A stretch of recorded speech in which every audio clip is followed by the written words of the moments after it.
ကိုလိုပြမှာကတော့ချောကလက်ကိုအနှစ်ပေါ့နော်ချောကလက်အနှစ်လောက်ပဲအရင်ဆုံးချောကလက်လေးတွေအခေါင်းချက်ပြီးတော့ဒီလိုလေးလုပ်ထားမယ်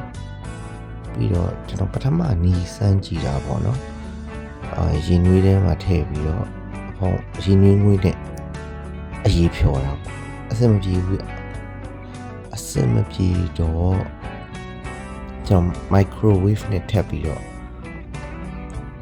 လုပ်ကြည့်တယ် microwave ထဲမှာထည့်လိုက်တော့အရင်ဖွဲ့နေတယ်အရေးကြီးမဖြစ်ဘူးပေါ့နော်အဲ့ဒါနဲ့ကျွန်တော်ရေးထည့်ပြီးမှုေးလိုက်တယ်ရေးထည့်ပြီးမှုေးလိုက်တဲ့ချိန်မှာအရေးတော့ဖြစ်တယ်အဲ့ဒါနဲ့ microwave တော့အပူထပ်ပြီးတယ်10မိနစ်လောက်ပါအဲ့တော့ဒီလိုမျိုးလေးတော့အနှစ်ရလာဒီလိုအနှစ်ရလာတော့ပေါင်းမုံနဲ့စားအသီးတွေနဲ့ပဲစားအဆင်ပြေတာပေါ့နော်တဒါရတော့ပါပြီကျွန်တော်တို့ပေါင်းမုံနဲ့စားလိုက်ပါကြည့်ရှုပေးလို့ thank you ပါ